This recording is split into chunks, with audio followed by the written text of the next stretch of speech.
మీ ఎలాంటి వ్యాపార ప్రకటనలకైనా వెంటనే మా ఛానల్ సంప్రదించండి. నమస్తే. ఈ రోజు మన స్టూడియోలో ప్రముఖ ఆధ్యాత్మికవేత్త, ఐకాన్ ఆస్ట్రాలజర్ గట్టుపల్లి సురేష్ బాబు గారు ఉన్నారు. గురువు గారితో మాట్లాడేద్దాం. నమస్కారం గురుగారు. జై శ్రీమన్నారాయణ. సో దేవి నవరాత్రుల్లో భాగంగా 5వ రోజు ఇంటి ఆచారం ప్రకారం, ప్రాంతీయ ఆచారం ప్రకారం అమ్మవారిని వివిధ రూపాల్లో కొలుస్తూ ఉంటారు. ఇంట్లోనే సింపుల్గా పూజా విధానం 5వ రోజు మనం ఎలా చేసుకుంటే బాగుంటుంది అంటారు? ఏ కష్టం ఉన్నా కూడా ఎలా అమ్మవారిని పూజించడం ద్వారా మనం బయటపడే అవకాశాలు ఉంటాయి గురుగారు? ఖచ్చితంగా ఏదైతే మనకి దసరా నవరాత్రుల్లో ఈ దేవి నవరాత్రులు ఉన్నాయో, ఈ ఒక చేసేటువంటి విధానం 9 రోజులు చేసేటువంటి విధానం అయితే ఉంటుంది. 10వ రోజున మనకి విజయదశమిగా మనం పరిగణనలు తీసుకొని చేస్తూ ఉంటాం. అది అన్ని రకాల దాంట్లో చేస్తూ ఉంటాం. కానీ ఈ దేవి నవరాత్రుల ప్రత్యేకత ఏంటంటే అందరూ కూడా పాటించవలసింది మందు తాగటం, పేకాట ఆడటం, జోదము, ఇంకేదైనా బెట్టింగ్స్ ఇలాంటివి ఉంటూ ఎఫ్ఐఆర్స్ పెట్టుకొని ఎక్కడికి వెళితే అక్కడికి విచ్చలవిడిగా వెళ్ళటం, ఇలాంటి తత్వాలు మానుకుంటే వారు ఈ 9 రోజులన్న పవిత్రంగా ఉంటే ఒక దీక్ష, ఈ దీక్ష తీసుకున్నట్టుగా 11 రోజుల దీక్ష ఉంటుంది.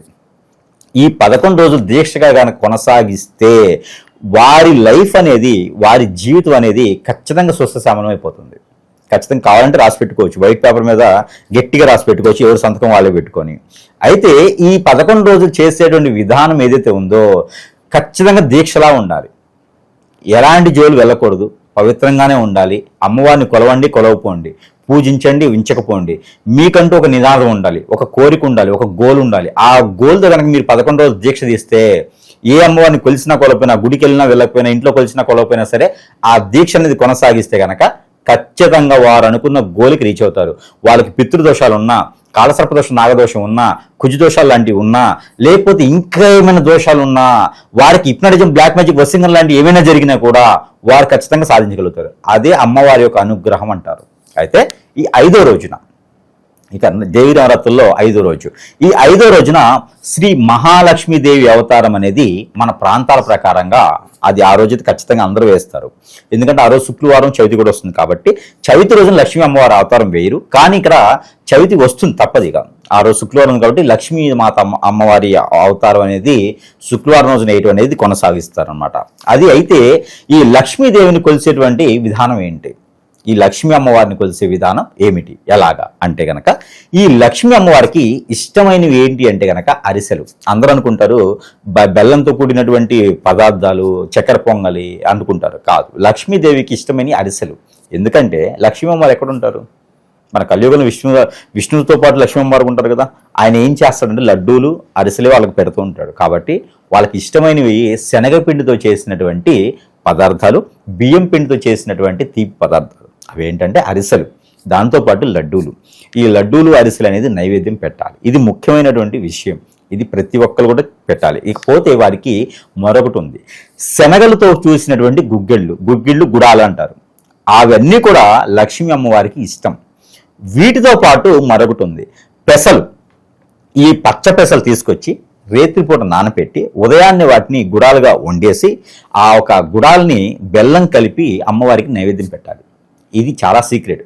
ఇది ఒక 60,000 రూపాయల రెమెడీ అనుకోవచ్చు.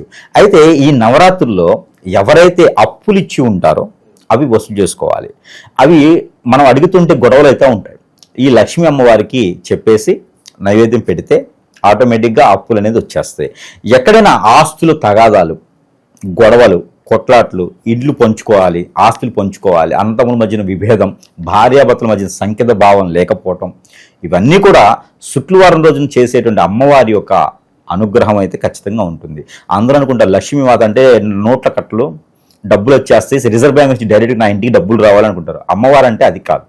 ఇంట్లో సుఖంగా ఉండడం, ఇంట్లో ప్రశాంతంగా ఉండడం, ఇలా ఉంటేనే అమ్మవారు వస్తారు కదా. అమ్మవారు ఒక్కరే రారు, గుర్తుపెట్టుకోవాలి అందరూ కూడా. లక్ష్మీ అమ్మవారికి భయం, ఒక్కరే రారు. కాబట్టే అష్టలక్ష్ములు అంటారు. అష్టలక్ష్మి అంటే ధైర్యలక్ష్మి, గజలక్ష్మి, సంతాన లక్ష్మి, వీరందరూ ఉన్న దగ్గరే లక్ష్మీ అమ్మవారు ఉంటారు. కానీ వాళ్ళందరిని వదిలిపెట్టేసి ఓన్లీ నా డబ్బే కావాలని చెప్పి లక్ష్మీ అమ్మవారినే పూజిస్తూ ఉంటారనమాట. అది కాదు. లక్ష్మీ అమ్మవారి ప్రతిరూపం, లక్ష్మీ అమ్మవారి ప్రత్యేకత ఏమిటంటే ఎక్కడైతే ప్రశాంతంగా ఉంటుందో అక్కడ లక్ష్మీ అమ్మవారు ఉంటారు. ఉదయాన్నే లేచి బ్రాహ్మీ ముహూర్తం అంటే 2:30 నుంచి, శుక్రవారం రోజున 2:30 నుంచి 3:40 వరకు బ్రాహ్మీ ముహూర్తం అంటారు. ఈ బ్రాహ్మీ ముహూర్తంలోనే తలస్నానం చేయొచ్చు. అందరూ అనుకుంటారు శుక్రవారం తలస్నానం చేయకూడదు. బ్రహ్మాండం చేయొచ్చు, ఇబ్బంది ఏం లేదు. తలస్నానం చేసి ఆ తలకి కొంచెము ఏదైనా కొబ్బరి నూనె, ఆముదమో లేదా కిరోసినో ఏదో ఒకటి కొంచెం ఒక చుక్కన తలమేం పెట్టుకుంటే సరిపోతుంది. అయితే స్నానం చేయకుండా ఉండకూడదు. ఆ తర్వాత పొట్టు వస్త్రాలు ధరించాలి. ఆ రోజున శుక్రవారం కాబట్టి ఎప్పుడు కట్టుకున్నటువంటి వస్త్రాలు అంటే పట్టు వస్త్రాలు, కట్టుకున్నటువంటి వస్త్రాలు అంటే కొత్తవి అని అర్థం. ఈ కొత్త వస్త్రాలు ధరించితే శుక్రవారం అష్టైశ్వర్యాలు కలుగుతాయి. మరొకటి అలానే పంట భూములు ఏదైతే అమ్మవారికి నైవేద్యం పెట్టినటువంటి ప్రసాదం ఏదైతే ఉందో అది పంట భూముల్లో, పొలాల్లో చల్లాలి. చాలా మంచి జరుగుతుంది. అయితే ఈ రోజున ఏదైతే గుగ్గిళ్ళు అంటారో అవి కూడా తీసుకెళ్లి చల్లొచ్చు, ఇబ్బంది ఏం లేదు. ఆ రోజున పెట్టేటువంటి నైవేద్యంలో ఒకటి యాపూత ప్రసాదం కూడా పెట్టొచ్చు. అంటే లక్ష్మీ అమ్మవారు మరో స్వరూపం ఏంటంటే వేప చెట్టు. ఈ వేప చెట్టు నుంచి, చిగురు నుంచి తీసింది పెట్టొచ్చు. ఆ రోజున బ్రష్ చేసుకునేది కూడా వేప పుల్ల ఉంటుంది కదా, వేప దంటు, అలాంటి వాటితో బ్రష్ చేసుకుంటే కూడా చాలా మంచిది. విశ్వాకతో కూడా ఆ రోజున బ్రష్ చేసుకోవచ్చు. శుక్రవారం రోజున చాలా మంచిది. ప్రకృతికి సంబంధించినటువంటి వాటిలో బ్రష్ చేసుకుంటే చాలా మంచిది. అలానే కరివేపాకుతో కూడా బ్రష్ చేసుకోవచ్చు. కరివేపాకు దంటుతో కూడా బ్రష్ చేసుకోవచ్చు ఆ రోజున. ఆ తర్వాత ఈ శుక్రవారం రోజున అమ్మవారిది ఏదైతే ఉందో ఇలాంటి నైవేద్యం పెట్టుకొని కులదైవం ఇంట్లోనే కొలుచుకోవచ్చు.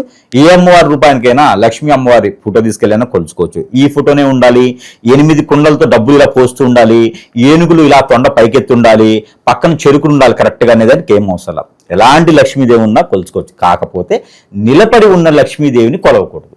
అంటే స్థిరంగా ఉన్నది కాబట్టి నిలబడి ఉన్న లక్ష్మీదేవిని కొలవకూడదు. మరొకటి గజ్జలతో ఉన్నటువంటి లక్ష్మీదేవిని కొలవకూడదు. ఈ 2 పాటిస్తే సరిపోతుంది. లక్ష్మీ అమ్మవారికి ఒకసారి పసుపు, గంధం, కుంకుమ పెట్టామా ఇక స్థావరమే అక్కడే ఉండిపోద్ది. కాబట్టి ఆ లక్ష్మికి నచ్చేటువంటి విషయం ఏంటంటే, లక్ష్మి అంటే ఏంటి మీ ఇంటి పక్కన ఉన్నట్టు చెప్తున్నారు అనుకుంటారేమో, అంటే అమ్మవారి ప్రేమ ఎక్కువైతే అలానే పిలుచుకుంటూ ఉంటారన్నమాట.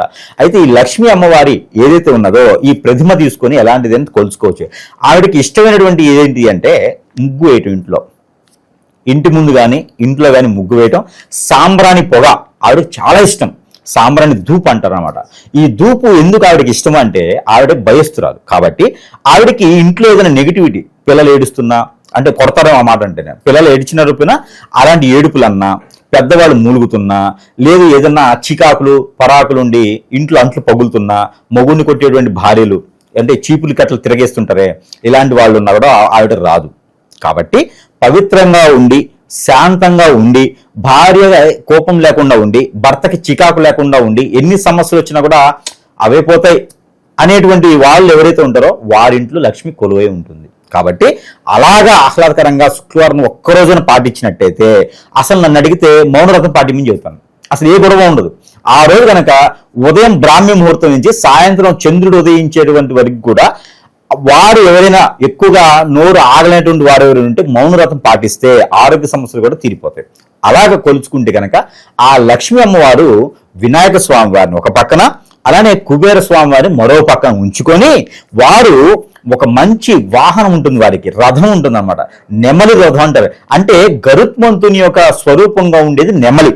ఈ నెమలి వాహనం మీద ఆ రోజున ఈ నవరాత్రుల్లో ఆ బ్రాహ్మీ ముహూర్తం నుంచి సాయం సంధ్య వేళ లోపు ఎప్పుడైనా సరే ఇలాంటి ఇళ్ళు ఎక్కడ ఉన్నాయా అని వెతుకుతూ ఒకే దగ్గర కూలబడిపోతుంటారు అన్నమాట వాళ్ళు. ఆ వాహనంలో నెమలి వాహనం మీద వచ్చేటువంటి వారు వీరి ముగ్గురు వస్తారు. కాబట్టి చెరుకు రాసాలు తీసుకొని, లేకపోతే చెరుకు గడ తీసుకొని, కుండలతో డబ్బులు తీసుకొని రారు వారు.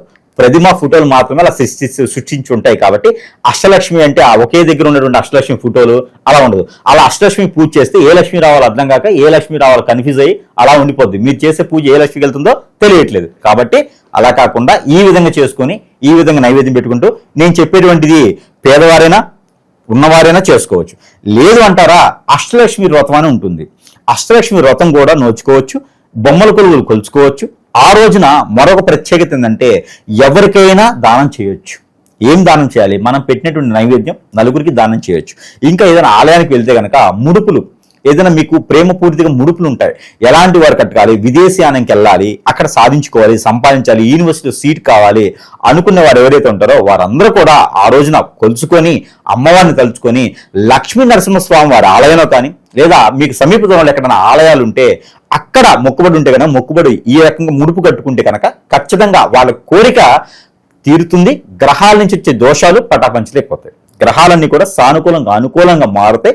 ముఖ్యంగా ఆ ఇంట్లో ప్రశాంతత ఉండాలంటే ధూపం వేయండి. గుగ్గిలం సాంబ్రాణితో కలిపి ధూపం వేస్తే ఆ ఇంట్లో ప్రశాంతత ఏర్పడుతుంది. కాబట్టి ఆ ఇంట్లో లక్ష్మి కొలువై ఉంటుంది. అష్టలక్ష్మిని తీసుకొని కొలువై ఉంటుంది. ఈ విధంగా చేయాలి. అంతేగాని ఏదో చేసేస్తే లక్ష్మీదేవి అయిపోతుందని మాత్రం నాకు చెప్పిన పురాణాలు అయితే లేవు. ఇక ఎవరు వ్యత్యాసాలు చదివారా, వారు చెప్పిన పురాణాలు ఏముందో నాకు తెలియదు. ఈ విధంగా చేస్తే లక్ష్మీదేవి కొలువై ఉంటుంది. ఆ విధంగా చేస్తే లక్ష్మీదేవి వస్తుంది. కాబట్టి ఇలా చేసుకుంటే అప్పులు వస్తే అన్ని రకాల ఇబ్బందులు తొలగిపోతాయి. మరొకటి, లక్ష్మీదేవిని ఆరాధించాలంటే మరొకటి ఉంది. పసుపు కలర్ వస్త్రాలు, శారీ కావచ్చు, బ్లౌజ్ పీసెస్ కావచ్చు, అలాంటి పసుపు కలర్ ఉన్నటువంటి వస్త్రాలు, ఎల్లో కలర్లో వస్త్రాలు ఏవైతే ఉంటాయో అమ్మవారికి నైవేద్యం పెట్టొచ్చు. ఎల్లో కలర్ గాజులు, ఎల్లో కలర్ పసుపు కలర్ ఉన్నటువంటి ఏదైతే ఉందో అమ్మవారికి నైవేద్యం పెట్టొచ్చు.